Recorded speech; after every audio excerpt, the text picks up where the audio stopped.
Good morning students. Last हम लोगों ने डायमेंशन फार्मूला निकालना सीख लिया था। अब हम लोग पढ़ेंगे यूजेस ऑफ डायमेंशंस, विमाओं के उपयोग। इसमें फर्स्ट हमारा देखिए क्या है। फर्स्ट हमारा उपयोग है एक पद्धति के मात्रकों को दूसरी पद्धति के मात्रकों में बदलना। Conversion of units from one system into other system.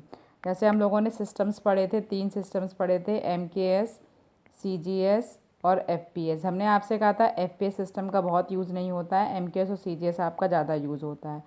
तो जो भी क्वेश्चंस आपके रहेंगे वो MKS में अगर मान लीजिए दिया हुआ है तो आपको CGS में कन्वर्ट करना होगा, CGS में दिया होगा तो MKS में कन्वर्ट करना होगा। यानी एक सिस्टम की यूनिट से आपको दूसरे सिस्टम की यूनिट में चेंज करना रहेगा। अब जैसे यहाँ पर देखिए, इसके लिए हम फार्मूला क्या यूज़ करेंगे। फार्मूला है हमारा, स्मॉल में लिखेंगे N1 बिग ब्रैकेट में U1 equals to N2 big bracket में U2। N1 और N2 हमारे क्या हैं, N1 एंड N2 हमारे आंकिक मान हैं, न्यूमेरिकल्स वैल्यू हैं। जो भी क्वेश्चन में नंबर वैल्यू दी जाएगी वो हम N1 और N2 रखेंगे। U1 U2 क्या है, विमेय सूत्र है, डायमेंशन फार्मूला है। क्वेश्चन में जिस भी फिजिकल क्वांटिटी की बात की जाएगी उसका डायमेंशन फार्मूला हमको लेना होगा। अब इसको समझने के लिए देखिए, एक क्वेश्चन यहाँ पर आपको दिख रहा होगा। क्वेश्चन है 1 न्यूटन को डाइन में परिवर्तित कीजिए, कन्वर्ट 1 न्यूटन टू डाइन। सबसे पहले देखिए, क्वेश्चन को आप पढ़ने के बाद आपको ये पता होना चाहिए कि जो भी यूनिट दी हुई है वो किसकी है। जैसे यहाँ पर न्यूटन दिया हुआ है, ठीक है, डाइन दिया हुआ है। और एक चीज़ हमेशा ध्यान रखिएगा, 2 यूनिट आपको अलग अलग दिख जरूर रही हैं लेकिन हमेशा एक ही फिजिकल क्वांटिटी की होंगी। एक क्वेश्चन में एक ही फिजिकल क्वांटिटी की बात की जाएगी, इसका मतलब है कि एक यूनिट MKS में है और दूसरी यूनिट इसी की CGS में है। तो सबसे पहले पता होना चाहिए कि न्यूटन यूनिट किसकी होती है। तो यहाँ पर देखिए, न्यूटन जो यूनिट आपकी होती है वो फोर्स की होती है, बल की होती है। तो डाइन भी किसकी होगी, फोर्स की ही होगी, क्योंकि जब भी यूनिट दी जाएगी तो एक ही फिजिकल क्वांटिटी की दी जाएगी। बस डिफरेंस ये रहेगा कि न्यूटन MKS में है और डाइन आपकी CGS में है।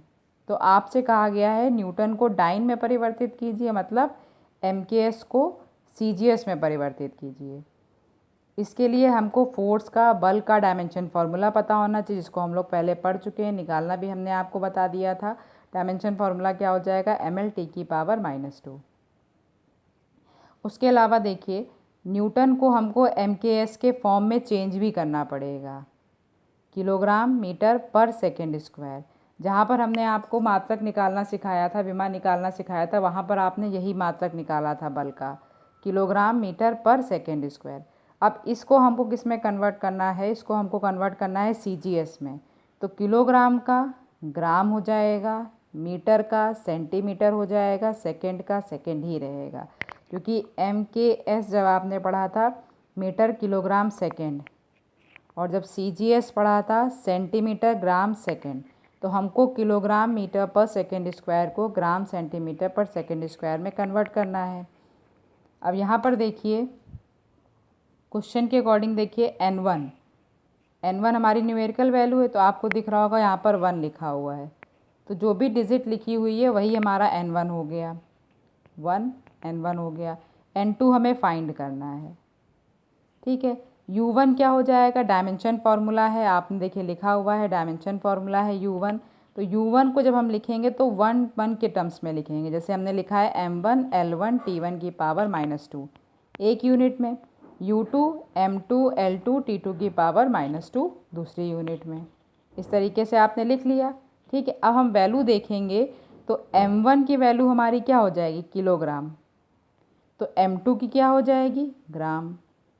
L1 की मीटर, L2 की सेंटीमीटर, T1 की सेकेंड, T2 की सेकेंड।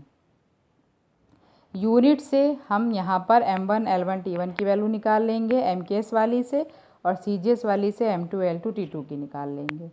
अब दोनों की यूनिट निकालने के बाद फॉर्मूला अप्लाई करेंगे, N1 U1 equals to N2 U2